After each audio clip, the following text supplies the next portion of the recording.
before that, very important, I always like to start with common terminology. Yeah, so that we are speaking the correct language.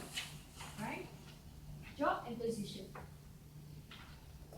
A position, for those who do HR technology, payroll, HRMS, HR management systems. How many of you are in managing HRMS? You, position, you recognize the word? You recognize the word job? You want to say the difference, Ashley? Position is like a chair that you sit in, Very good. and then the job is like the things that you do while you're in the job. Yeah. So it's very important because the position is that one position, the chair. I can have 5 chairs in HR. We are a